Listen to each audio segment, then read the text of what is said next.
எபிரேயர் 6ஆம் அதிகாரம் 10, 11, 12 இன்றைக்கு நாங்கள் தியானமாக எடுப்போம். ஏனென்றால் உங்கள் கிரியையையும் நீங்கள் பரிசுத்தவான்களுக்கு ஊழியம் செய்ததினாலும் செய்து வருகிறதினாலும் தமது நாமத்திற்காக காண்பித்த அன்புள்ள பிரயாசத்தையும் மறந்து விடுகிறதற்கு தேவன் அநீதியுள்ளவர் அல்லவே. நீங்கள் அசதியாயிராமல் வாக்குத்தத்தமான ஆசீர்வாதங்களை விசுவாசத்தினாலும் நீடிய பொறுமையினாலும் சுதந்தரித்துக் கொள்ளுகிறவர்களை பின்பற்றுகிறவர்களாயிருந்து உங்களுக்கு நம்பிக்கையின் பூரண நிச்சயம் உண்டாகும்படி நீங்கள் யாவரும் முடிவு பரியந்தம் அப்படியே ஜாக்கிரதையை காண்பிக்க வேண்டும் என்று ஆசையாயிருக்கிறோம். இங்கே பவுல் விளங்கப்படுத்துகிறார், கடவுளுடைய ஊழியத்தை மனுஷனுக்கு பகிர்ந்து கொடுக்கிறார்.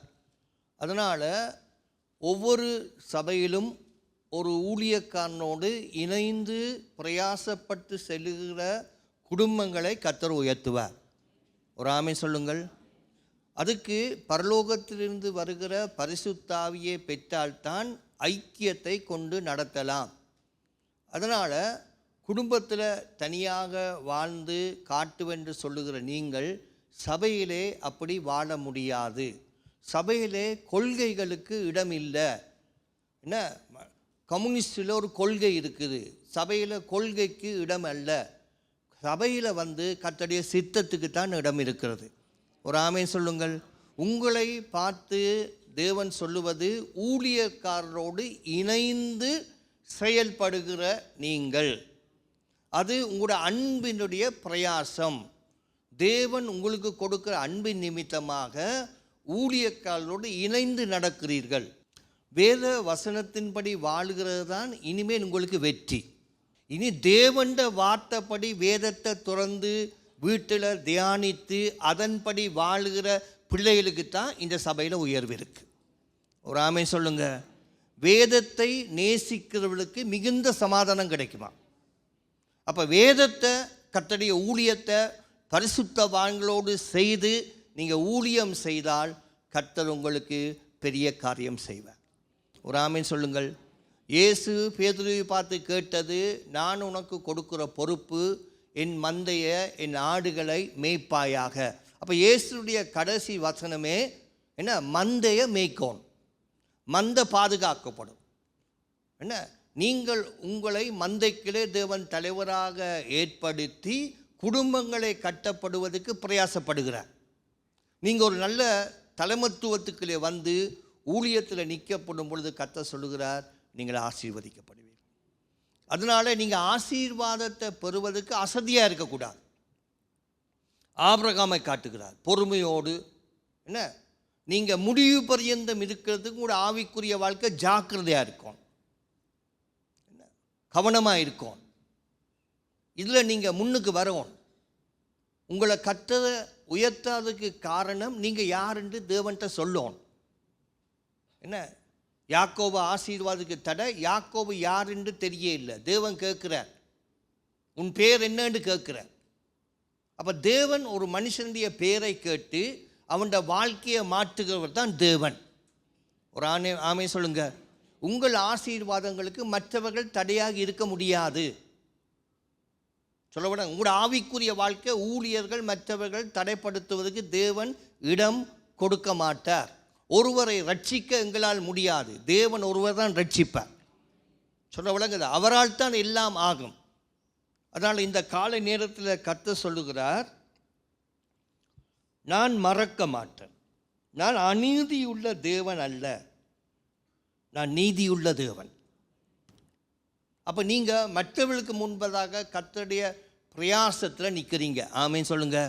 அதனால் கர்த்தர் உங்கள் பிரயாசங்களை, லேபர் ஒர்க் என்று சொல்லப்படுது இங்கிலீஷில், கர்த்தருக்காக சபைகளை ஏதாவது ஊழியத்தை செய்கிறீங்களா? பரிசுத்தவான்கள் ஊழியக்காரனோடு இணைந்து கர்த்தருடைய ராஜ்யத்தை கட்டுற உங்களுக்கு கர்த்தர் ஒரு நாளும் மறக்க மாட்டார். ஊழியக்காரனோடு இல்லாமல் இயேசுதான் எனக்கு தெய்வம், அவருடைய வார்த்தையை கேட்டுத்தான் நடப்பேன்னு சொன்னால் அங்கே கர்த்தர் ஒருவர் கிரியை செய்ய கையில்லை, கால் இல்லை, வாயில்லை, கண் இல்லை. நீங்கள் போடுகிற பிரயாசம், நீங்கள் கர்த்தருக்காக தாங்கிறது, கர்த்தருக்காக கொடுக்கிறது. இயேசு ஆலயத்தில் இருந்து பிரசங்கம் பண்ணுறார். எங்கே இருந்தார்? காணிக்கை பெட்டிக்கு கீழே. அங்கே வந்து போட்டவங்கெல்லாம் இருக்கிறதுல இருந்து தான் கொடுத்தாங்க. இருக்கு, அதை தேவன் பார்த்தார். உங்களுக்கு இருக்கு, அதுலேருந்து கொடுக்கிறபடினால் நீங்கள் நஷ்டமடைய மாட்டீங்க. ஒரு ஆமை சொல்லுங்க. அவள்கிட்ட நாளைக்கே சாப்பிடுவதுக்கு ஒன்றும் இல்லை. அவள் ஒரு ஏழை, அவள் ஒரு விதவை. அப்படின்னு சொன்னால் தேவனை தேடணும். நாங்கள் ஏழையாக இருக்கக்கூடாது, கர்த்தருக்கு கொடுத்து செல்வந்தராக மாறோம். ஒரு ஆமை சொல்லுங்க. சொல்லுங்க. இருக்கிறது ஒரு பங்கு கொடுக்கறதுனால நீங்கள் லாஸ் ஆக மாட்டீங்க. இல்லாத நேரத்தில் கர்த்தருக்காக கொடுப்பது என்ன? இல்லாத நேரத்தில் தேவனுக்காக கொடுப்பதுன்னு சொன்னால் பணம் மாத்திரமல்ல, நேரத்தை கொடுப்பது, ஜெபத்தை கொடுப்பது, ஊழியத்தை கொடுப்பது. பிரயாசப்படுறீங்க சபைக்காக. இந்த மாசத்தில் பிரயாசப்படுகிறவங்க, இந்த ஊழியத்தை கட்டி எழுப்ப வேண்டும் என்று விரும்புகிறவங்க, இந்த ஊழியத்தினால்தான் உங்களுக்கு ஆசீர்வாதம். ஒரு ஆமை சொல்லுங்க. படைபீடத்திலிருந்து தான் உங்களுக்கு பிளஸ்ஸிங் வரும். நீங்கள் ஆவிக்குரியவர்கள், நீங்கள் உலகத்தோடு ஒத்து போகிறதில்ல என்று கர்த்தர் இங்கே நாங்கள் சொல்லப்படுகிறத நாங்கள் பாடுகிறோம். வாசிங்க, சொல்லுங்க. பிரயாசம். திருப்பி அந்த வசனத்தை வாசிங்க. ஏனென்றால் உங்கள் கிரியையும், உங்கள் கிரியை, உங்கள் ஒர்க், நீங்கள் பரிசுத்தவான்களுக்கு ஊழியம் செய்ததினாலும் செய்து வருகிறதினாலும் செய்வதனாலும் செய்து கொண்டே இருக்கிறீங்க. நிப்பாட்டையில் சிலர் நிப்பாட்டிடுவாங்க. சொல்ல விடாங்க. ஓடி வந்தாங்க, நிப்பாட்டிட்டாங்க. என்ன தடை ஒன்று வந்துட்டு, யோவாப்புடைய தம்பியை குத்திட்டாங்க. நடுவில் கிடக்குது அந்த மரணம், ரத்தம் ஓடிக்கொண்டிருக்கு. எல்லாம் நின்றுட்டாங்க. ஒருத்த மட்டும் வந்தான். இது நடுவில் நின்றால் பிரச்சனை, இழுத்து கரையில் போட்டுட்டான். முன்னுக்கு போக சொல்லிட்டான். தடைகளை தாண்ட பண்ணுகிற கர்த்தர். ஒரு ஆமையை சொல்லுங்க. என்ன? தடைகளை தாண்ட பண்ணுகிற கர்த்தர். உங்களோட இருதயத்துக்குள்ள எதை இருக்கோ அதைத்தான் கர்த்தர் பொக்கிஷமாக வைப்பார். இல்லை என்று சொல்லாதபடிக்கு கர்த்தர் என்ன பிளஸ் பண்ணுவார். கர்த்தர் உங்களை உயர்த்த இப்படியே விட்டு விட மாட்டார். ஒரு ஆமை சொல்லுங்க. என்ன நீங்கள் பட்ட பிரயாசம் இவ்வளோ நாளும் கர்த்தருக்கு கொடுத்தீங்களா? ஜெபிச்சிங்களா? ஓடி வந்தீங்களா? யார் மறந்தாலும் கர்த்தர் சொல்கிறா என்ன செய்கிறார்? மறக்க மாட்டார். என்ன? அவர் நினைவில் வச்சிருக்கிறார். தேவன் மறக்காத தேவன். அவர் அநீதி உள்ள தேவன் அல்ல, அவர் நீதி உள்ள தேவன். ஒரு ஆமேன். அவர் எப்படிப்பட்டவர்? நீதி உள்ள தேவன். பிரயாசப்படுறதுல உறுதியாக இருங்க. கர்த்தருக்கு கொடுக்கறதுல சந்தோஷமாக இருங்க. ஊழியம் செய்வதில் சந்தோஷமாக இருங்க. உங்களோட குடும்பத்தை கர்த்தர் உயர்த்தி கொண்டு போவார். ஏனென்று சொன்னால் ஜீவன் உள்ள தேவனுக்காக நீங்கள் ஊழியம் செய்கிறீங்க. யோசுவா அன்றைக்கு கல்லோடு உடன்படிக்கை செய்தான். சொல்ல வழங்குதா? யோசுவாவுக்கு வேறு யாரும் இருக்கல, கல்லோடு உடன்படிக்கை செய்தார். வாட்சி பாருங்க. இப்போ நாங்கள் ஜீவன் உள்ள தேவனோடு நிற்கிறோம். பாருங்க எவ்வளோ அற்புதம் என்று பாருங்க. வாசிங்க. யோசுவா 24ஆம் அதிகாரம் வாசிங்க 20வது வசனம். கர்த்தர் உங்களுக்கு நன்மை செய்திருக்க. கர்த்தர் உங்களுக்கு நன்மை செய்கிறவர். வலது கரம் வைத்து ஒரு பெரிய அல்ல சொல்லுவோம். கர்த்தர் உனக்கு நன்மை செய்கிறவர். நீங்கள் கர்த்தரை விட்டு அந்நிய தேவர்களை சேவித்தால் அவர் திரும்பி உங்களுக்கு தீமை செய்து உங்களை நிர்மூலமாக்குவார். என்ன செய்வாரா? பிசாசு தொடுகிறானா? கர்த்தர் தொடுறாரா? யாரு? சிலர் சொல்றது பிசாசு. சொல்ல பிசாசு எங்களுக்கிட்ட வருவதுக்கு அனுமதிக்க முடியாது. கர்த்தர் உங்களுக்கு கொடுத்த வரங்களை கர்த்தருக்கு நன்றியாக நினைக்கும். ஒருவரை விடுதலைப்படுத்துவதற்கு கர்த்தர் உங்களுக்கு அதிகாரம் கொடுத்திருக்கிறார். ஒரு ஆமை சொல்லுங்க. வாசிங்க. ஜனங்கள் யோசுவாவை நோக்கி, அப்படியல்ல, நாங்கள் கர்த்தரையே சேவிப்போம் என்றார்கள். அப்படியல்ல, கர்த்தரையே நாங்கள் சேவிப்போம், அவரையே ஆராதிப்போம், அவருக்கே கீழ்ப்படிவோம், அவரையே யெகோவா தேவனை நாங்கள் நேசிப்போம். அப்பொழுது யோசுவா ஜனங்களை நோக்கி, கர்த்தரை சேவிக்கும்படி நீங்கள் அவரை தெரிந்து கொண்டதற்கு நீங்களே உங்களுக்கு சாட்சிகள் என்றான். நீங்க தான்ப்பா சாட்சி, வேற யாரும் சாட்சி இல்லை. சாட்சியா இருக்கிறியா? கர்த்தர் என்ன தெரிந்து கொண்டதுக்கு நீ தான் சாட்சி. சொல்ல வழங்குதா? கர்த்தர் உங்களோடு இருந்தால் அவரை சேவிப்பீங்க. வாசிங்க. அதற்கு அவர்கள், நாங்களே சாட்சிகள் என்றார்கள். நாங்களே, நீங்க தான் இந்த சபைக்கு சாட்சி, வேற யாரு? கர்த்தர் தெரிந்து கொண்டார். ஊழியக்காரன் ஓடுறோம், பல தடை வருது, பல காரியங்களை பேசுறாங்க, நாங்க நிற்போம். ஒரு ஆமை சொல்லுங்க. வாசிங்க. அப்பொழுது அவன், அப்படியானால் இப்பொழுதும் உங்கள் நடுவே இருக்கிற அந்நிய தேவர்களை அகற்றிவிட்டு. பாருங்க பாருங்க, எவ்வளவு அற்புதத்தோடு வந்தாங்க பார்த்தீங்களா? யோர்தானை கடந்தான், எரிக்கோவை முறிச்சாங்க, ராஜாக்களை கொண்டாங்க. ஆனால் அவனோட ரகசிய வாழ்க்கையில், சீக்ரெட் லைஃப்பில் அந்நிய தெய்வத்தை மறைச்சு வச்சிருக்கிறான். ரகசியமாங்க யோசுவா கண்டுபிடிச்சிட்டார். பெரிய பெரிய அற்புதத்தை காண்பதனால் வாழ்க்கை மாறுவதல்ல, வசனத்தினால் பாவம் மன்னிக்கப்பட்டு இயேசு என்றைக்கு உன்னை தொடுகிறாரோ அன்றதாக்கு தான் உண்ட வாழ்க்கை மாறும். ஒரு ஆமே சொல்லுங்க. அற்புதம் தேவை.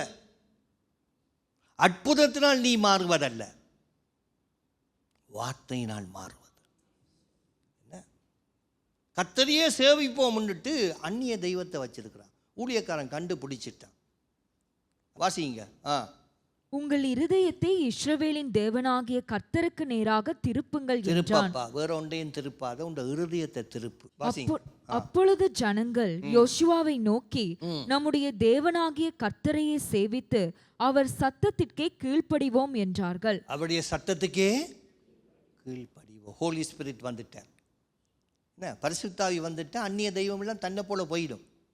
வாசிங்க.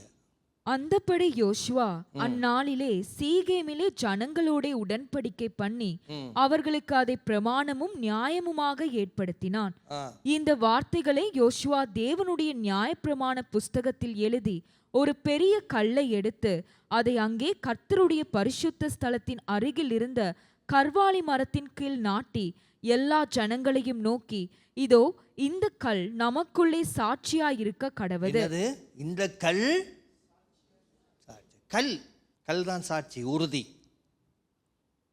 இப்போ எங்களுக்கு கண்மலையாக கிறிஸ்து இயேசு தான் சாட்சி. ஒரு ஆமை சொல்லுங்க. இப்போ எங்களுக்கு கல்லோடு உடன்படிக்கை இல்லை, இயேசுவோடு உடன்படிக்கை. ஆண்டவரை உம்மை சேவிப்போம் ஆண்டவர். கல்வாரி மரத்துக்கு கீழே, கல்வாரின்னு சொன்னால் உறுதிக்கு அடையாளம், தீர்மானம், உறுதியான தீர்மானம். நான் உறுதியான தீர்மானம் எடுத்திருக்கிறேன். வாசிங்க.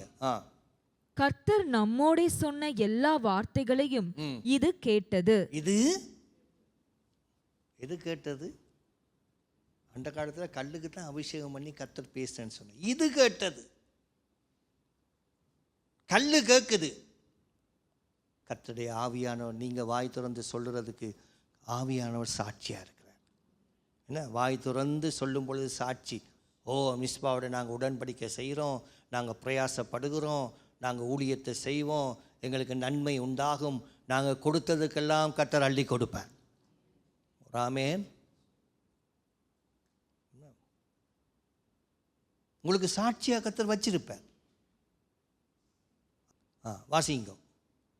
நீங்கள் உங்கள் தேவனுக்கு விரோதமாக பொய் சொல்லாத படிக்கு இது உங்களுக்கு சாட்சியாயிருக்க கடவது என்று சொல்லி யோசுவா ஜனங்களை அவரவர் சுதந்திரத்திற்கு அனுப்பிவிட்டான். ஒரு ஆமே சொல்லுங்க. என்ன, அவங்க சுதந்திரம், போங்க, போய் சுதந்திரத்தில் வேலை செய்யுங்க, பிஸ்னஸ் செய்யுங்க, பிள்ளைகளை படிப்பீங்க, வெளிநாட்டுக்கு அனுப்புங்க, திருமணத்தை செய்யுங்க, உங்களோட சுதந்திரத்தில் போய் ஆசீர்வாதமாய் வாழுங்க. என்ன செய்யுங்க? அந்நிய தெய்வத்தை விலக்கி போடு, நல்ல தீர்மானம் எடு, பொய் சொல்லாத. 3 தான் யோசுவா சொல்ற.